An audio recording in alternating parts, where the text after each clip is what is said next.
team, we are up to it. We will follow it closely to ensure that at the end of the day, justice is served. Bagni okwako jopuonj mag JSS to kweth achiel lando ni ng'anyo margi pod dhi nyime mana seche machuok to kweth machielo lando ni ng'anyo no orumo.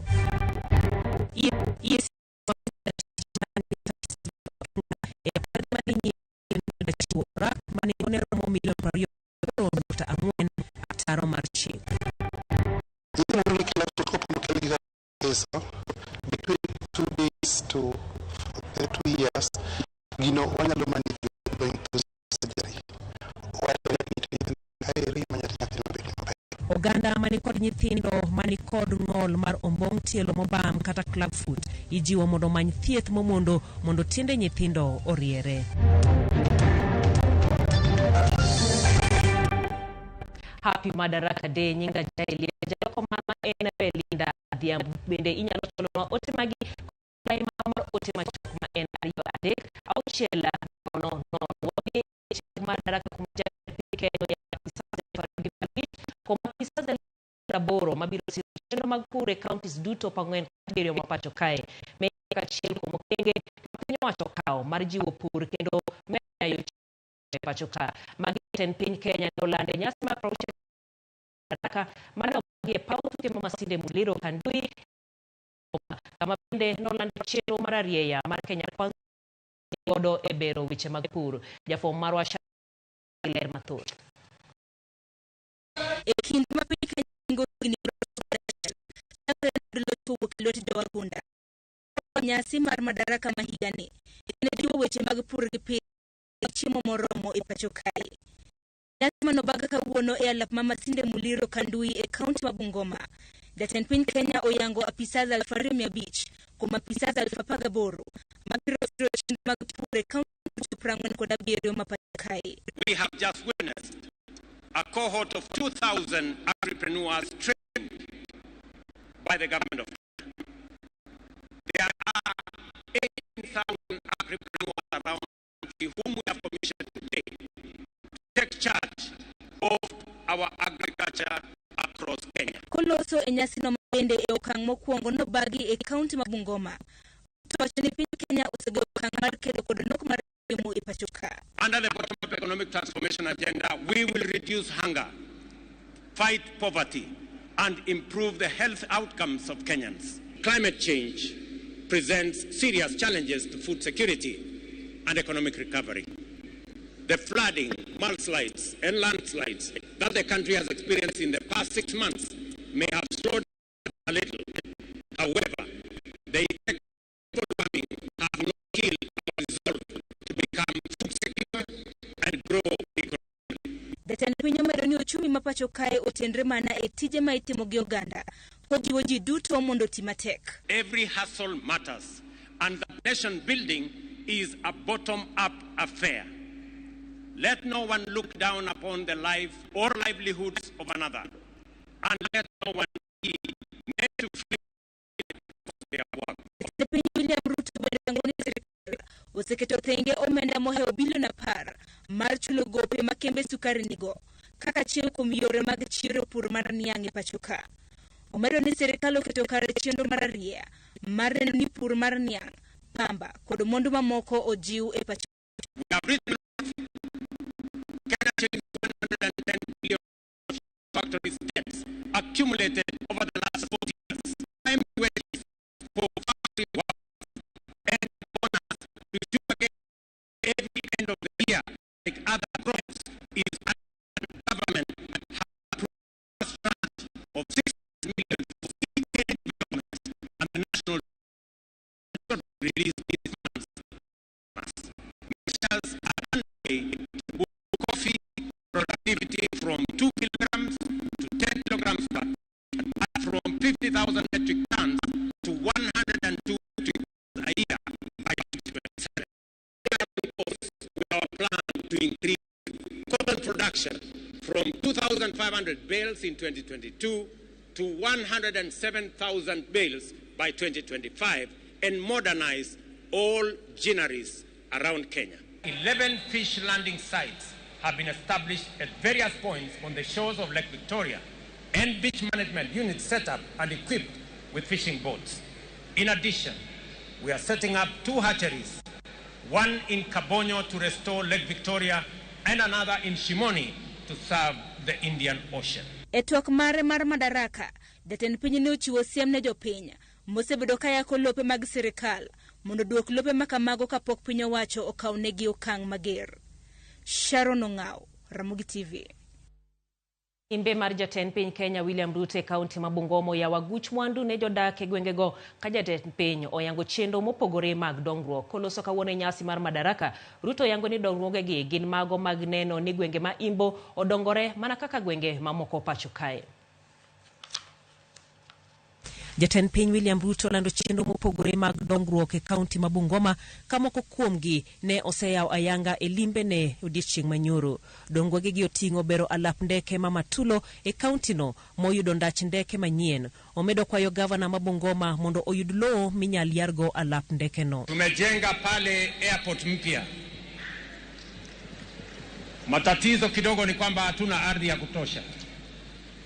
Nimekubaliana na Gavana Lusaka ya kwamba yeye atanunua ardhi na mimi na serikali kuu tutaongeza runway na kujenga terminal. Chenro mar Gerapeni, kanyakla kaunti ma Bungoma oyudo ber mar bero yore maromo kilomita 21 e nengo mar bilion 1.8. Moko kuom yore oting'o mago mane ochomo e alap tuke ma Masinde Muliro mane obage nyasi mar Madaraka. Hatimaye barabara yetu imezinduliwa rasmi. Alap no ma Masinde bende piny owacho nogundho motelo ne nyasi mar Madaraka. Kata kamano, kaluwore ne pok otiek gere, jatend piny ochiko jogedo mondo kik wuog nyaka alap no tieki. I want to commit to the people of Bungoma that the contractor will not leave site. And that the people in charge, especially the military officers in charge, will be here until this stadium is completed and made available for the people of this county and for Kenyans. Omedo singo ne jodak ma Bungoma ni kaluwore kod kaka pauno chalo, odwaro mondo olose kendo ketne tado mageng'o chieng'. I just want to promise you that this will be the last time that you will be beaten by the sun. The next time you come to this stadium, this whole stadium will be covered properly. Bende osiemo jogo monyakulo e alwora mar alapno mondo odar chon omi piny owacho thuolo matieko bere. Especially those who have decided to acquire some of the public land. Please, tuheshimiane kidogo.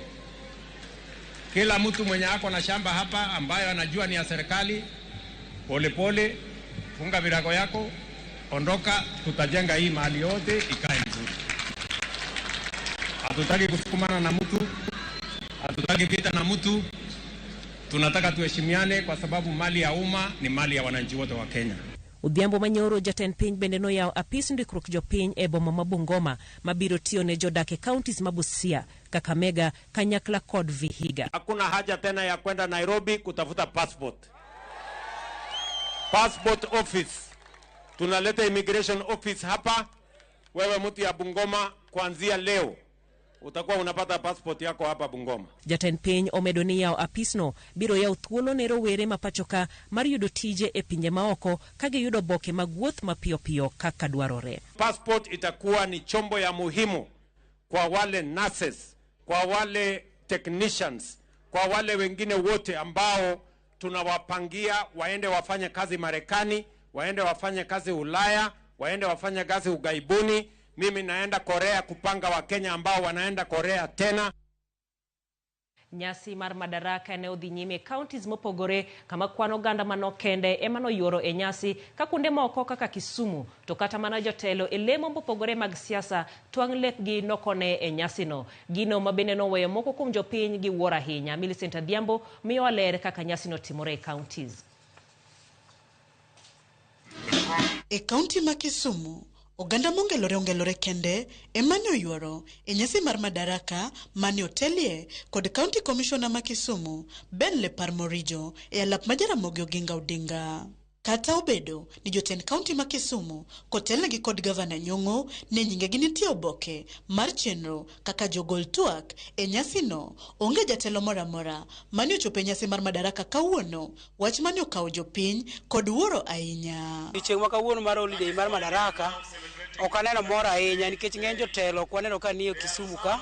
Waneno kama wan mana jopiny kendwa ma wan e Kisumu kae. Wan gi buok nikech mai kuma nwageno genwa duto te ne nitie. Awinjo kan much disappointed nikech kuma na awuoke ka chopo kaka jatenda motelo ne Minister mar Agriculture. Ene ma expect ni kata ka ne dich moro ne nitie to nyalo ng'ado mondo kawuono bi nikech kawuono wane tich mare, wane docket mare. Madaraka makama kwa birega to wauso. To kawuono kata jatelo kaneno. Makawuono to dok chien opogore kaka wauso ga pile. Makawuono handwa to dok chien matin. Omiyo wawacho ni kin member of parliament ma represent the interests of your people. Winj dwach jopiny wacho ni ngima gi nengo mag piny oingo gi kendo giwacho ni that finance bill should be done away with. Apisas magarita mane oyuoro ne osiemo wenge obila mosebedo ka yule tich gitelo mar neno ni kaka Kisumu ler bende kaka weche arita owinjore oridre. Mulikuja hapa mambo ya disco, taska, madem hakuna vitu kama hiyo hapa sasa. Watu pako always cure and do some other things later baadaye. I'm available, call me anytime. Hawa wakitaka kuchukua simu zenyu, report them to me. Mwambie huyo sisi nimepigia simu, ananiambia yeye analala. So tupe hiyo mambo ya usalama kipaumbele ili kama nchi yetu inasemekana it's one of the cleanest cities in this country. So there should not be a kind of an inconsistency. It is clean but not safe. Hiyo inatuweka dosari kidogo. Kaunti ma Mombasa bende mana kaka Kisumu kwa njogo mani oyuore nyasi mar Madaraka mani obagi lap mama mangina ne ni piny mokalo gino ma jopiny lieko ni chal ni timore nikech ji ok ne ber nyasi makamago. En mudenyo kosena ngo koro sika penj kata wan jo ohala mwaloke iye kaendi sano kwa yudi pesa nikech ango pap ti ok pong ji ok bi yodenyo. Sehemu nyingi sana ambazo rais aliahidi hajazitimiza bado. So kitu tunaomba ni kwamba ili Wakenya wawe na imani katika uongozi wake, chochote kile ambacho aliamua kukifanya kitekeleze. Kenya kwanza government iliwekwa pale na Mungu na sisi tulihusika sana, lakini sio vizuri atufurahi wakati tunaona kuna malumbano na wengine pia wanaendeleza siasa za hata si 2027 ni 2032 ya kwamba wangetaka wawe sijui nini. Korka kore, gavana ma Mombasa, Abdul Swamad Nasir, tokane loso, ochung kar tiende, mar dhi nyime, kod lwenj kedo gi mogoka, kata obedo, ni okang' makamano, nyalo yenge kumarach, kotenore, kod lemo mare kaka jasiasa. Unajua nilipokuwa naeka ile sahihi, mpaka yule ulotype ile executive order aliniambia kwa governor this could be a political deathbed. Nikamwambia I would rather die standing than live when I'm kneeling. Hakuna mogoka kuingia katika county ya Mombasa, period. Kai county ma Homa Bay, nyasi mar Madaraka ne obagi lap tuke, mapap Kalango, sub county Marangwe, mani otelie gi commissioner Makono, Moses Lilan, gi jalup governor ma Homa Bay, Oyugi Magwanga. Lilan ka network, osiemo jogo matiyo kod rowere, nyayo timbe maundu, county no. Ka jotelo medo yuago rochruok mar arita, jalup gavana to ne kwayo jopiny mondo sirgi lwedo chenro mag dongruok magichwalo. We will not allow idle people to use youths to perpetuate criminal activities in this county.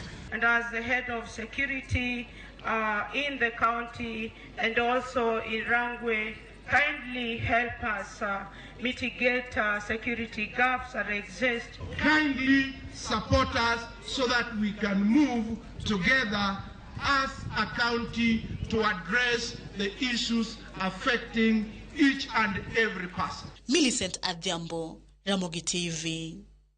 Report no mar Millicent Adhiambo bende matero wa yweyo wa mokwongo chendo ni mano mar ang'ichelo kuma bende wang'iyo nyasi mar Madaraka Day mabende obedo odiochieng' makawuono nyasi mabende ota gwenge mopogore opogore kwa neno ni gwenge mamoko to kata jotelo ne okochope jopiny wachang'o antiere koda moko kuom ote magi mabende donjo no ote machuno namba en 2 3 auchiel no weche manyien e yono ero makare kabisa. Erokamano ahinya. Wabende nyasi odhi kodwa maber. Ote machielo bende kendie ni Jael Madaraka Day odhi e yono wayudo yueyo. Erokamano ahinya kuom otego. Mano to okeme kata welo mawuok e pinje ma oko nokaneno. Iwacho ni Raila bende okaneno. Happy Madaraka odhine Trevor Ombija mano kanyero Fred Osuru Woda Semerata Tony. Happy Madaraka Day na Joramogi TV duto te. Dominic Oyo Wodrinya iwacho ni jatend piny singo weche mamit ndi to onego oketgie e tim okna wacho kende. Kata kamano wacho Joramogi TV to nyongo kabisa. Ata Agina Nyakwar Arua mar Kisumu Tiengre sechegi ber ka jatelo mag JSS edo kachiel mondo nyithindwa ber mano mar erokamano ahinya. Patel mar Honge Beach jatelo iwacho ni owuoyo to singo bende osingo wan wadwaro gik mabende timore. Erokamano ahinya kuom otego duto gimedo mana donjo lai malwa mar 23600 bende e mbui magwa YouTube bende yudo machuok wapogo gima thoth.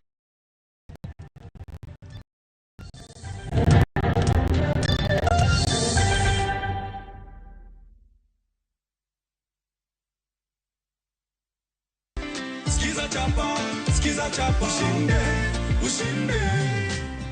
Majina naitwa Catherine Mtindi. Kitaka kushiriki una dial *487*3#. Nicheza hii mcheza skiza chapa na after masiku kadhaa nikapigiwa simu nikaambiwa nimewin 50k. Nasema watu wa Pipeline wacheza hii mcheza ni real. Skiza chapa ushinde.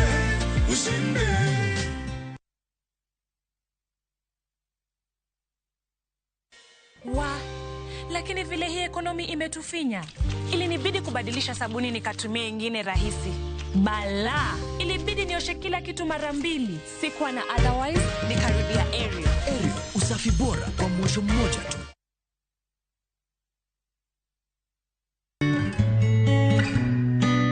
Koro ntiere kinde moro mane an kod weche mang'eny mane chando pacha.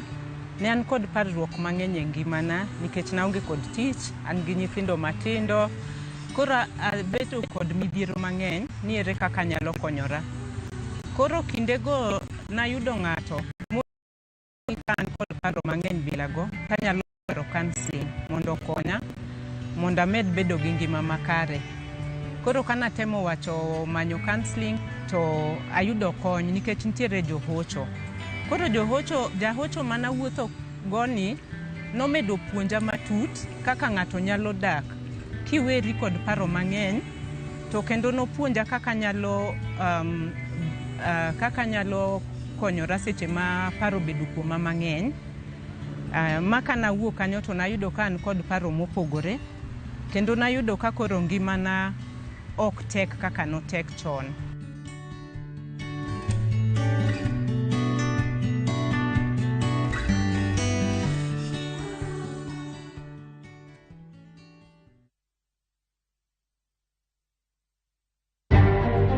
Bende isebedo gi siso mar ng'eyo gigo matimore e alworani. Sama gari ofundo ji mang'eny koyudo hinyruok to kata insurance temo hepo. Obed chenro mag sirkal, obed masira mayudo ji kar tich. In safety mari, ni kanyo. Nonro mamulo ratichi. Somo kende oken kamoro mibro wach ni ng'at mosomo ni dongere wacho ni ng'ani this succeed in life. Wuok tich ka wuok tich. Curriculum design uchinj e chenro mar rameny piny saa 1:30 otieno. Wan oganda luo nyaka koro waneni to be wanyalo bedo gi kembni. Nyise oganda jo Kenya gimonjo be ni giwinjo kuomi. Ka ikelo ni gi Lydia Okeyo. Koro ngoja ng'ato ak mar rameny piny. Chick by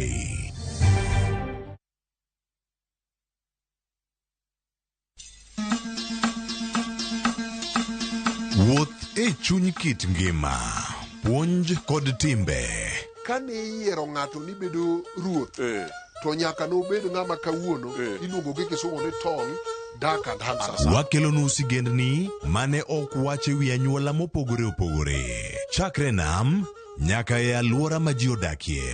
Chik ochiano ni ng'ama dhodho nyathi kor girom gi dhako wadgi. Ne kaka timbe machon ne okalo e tieng' ka tieng' kendo kaka ne gin kido mabeyo ahinya. Wamielo bul, wawero wende wa moko mag oganda, kendo wawero wende wa moko mag paro. Wamiyo giwa luor kendo wanono adiera mamiyo waduto wabedo kanyachiel. Desre uru mondo ubed jok makare. Mana dia. 111. Ngeso ka ngeso, saa 1:45 otieno.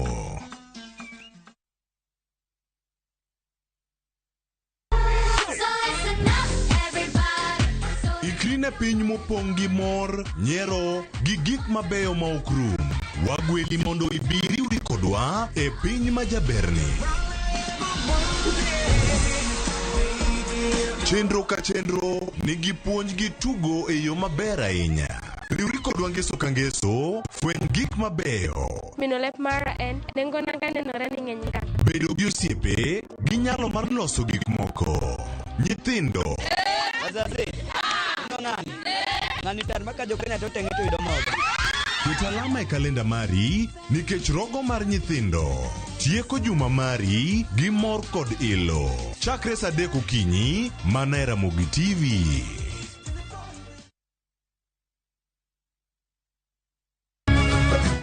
Miyo makwedo paro ma ok kare keto kiawa kuom puonj koda timbe machon. Abwachonu adiera man go. Ng'at ma chunye tek to chung' motegno. Ber ahinya ka ng'ato chung' gadier, kata ka diera mochung' godo no boterelo. To gik musiko timore e ngimane miyo bedo gi kuyo kod penjo mang'eny. En ang'o marach kodi? Penjo ng'ama noketho gimoro amora. Odiochieng' ma kawuono ni abiro nyiso Sarabjit gimoro amora. Hera mane en go kuom joode miyo temo umogi gi yore te. Asayo ni kik utim kamae. Kata ka onenore ojaketho. Mak mana ni an abiro timo gimoro amora manyalo mondo aler nyinga. Ma en sigand hera.